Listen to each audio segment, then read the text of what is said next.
నమస్తే.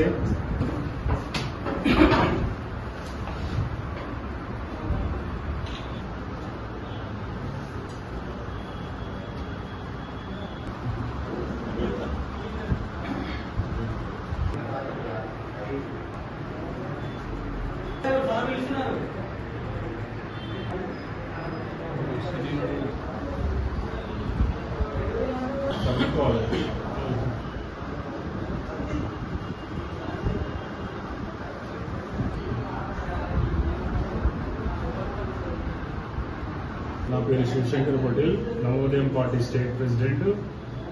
నా పక్కన కూర్చున్న గిరిజన బిడ్డ శంకర్ జాదవ్ గారు నిన్న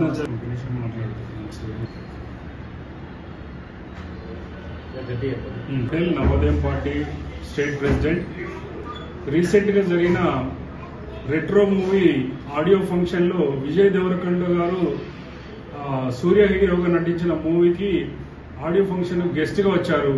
వచ్చి ఆడియో ఫంక్షన్ మూవీ ఫంక్షన్ తను కాంట్రవర్సీ చేసి ఉగ్రవాదుల్లో పహల్గామ్ లో జరిగిన ఉగ్రవాద దాడి గురించి మాట్లాడుతూ ఆ దాడిని ఏ విధంగా పోల్చాడంటే 500 years బ్యాక్ గిరిజనులు కొట్టుకున్న విధంగా కొట్టుకుంటున్నారని గిరిజన బిడ్డలతో పోలుస్తూ ఉగ్రవాదులతో పోలుస్తూ అవమానించడం జరిగింది. ఆ అవమానం భారానికి తట్టుకోలేక మా గిరిజన సోదరుడు, మా పార్టీ యొక్క నాయకుడు, స్టేట్ సెక్రటరీ శంకర్ జాదవ్ గారు నిన్న తన బాధను చెప్పుకోవడం జరిగింది.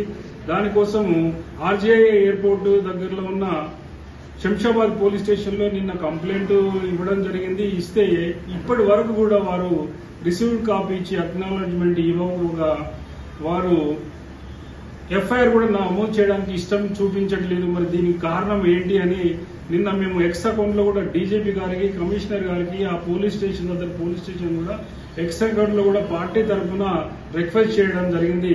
మధ్యాహ్నం వరకు పోలీస్ స్టేషన్ శంకర్ జాదవ్ గారు రిక్వెస్ట్ అక్నాలెడ్జ్మెంట్ కోసం వెయిట్ చేసి ఇక్కడ వాళ్ళు చేయకపోతే మేము ఇక్కడ మన ప్రెస్ క్లబ్ లో ప్రెస్ మీట్ లో వచ్చి మీకు మీ పత్రికా ముఖంగా print and electronic media cinema రంగానికి సంబంధించిన వాడు కాబట్టి ఫిల్మ్ ఛాంబర్ లో ప్రింట్ అండ్ ఎలక్ట్రానిక్ మీడియాను పిలిచి లైవ్ లో గిరిజనులకు బేషరతుగా క్షమాపణ చెప్పాలి. గిరిజన సోదరుల సమక్షంలో ఎవరెవరైతే రాష్ట్ర వ్యాప్తంగా ఎఫ్ఐఆర్ చేసిందో వాళ్ళందరిని పిలిచి వాళ్ళందరి సమక్షంలో అతను క్షమాపణ చెప్పాలి.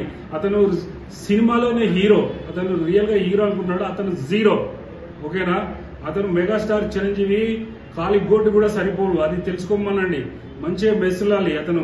అతను సూపర్ స్టార్ అనుకుంటాను, మెగాస్టార్ అనుకుంటాడు, కానీ ఇప్పుడు అతను జీరో ఇక్కడ సినిమా ఇండస్ట్రీలో.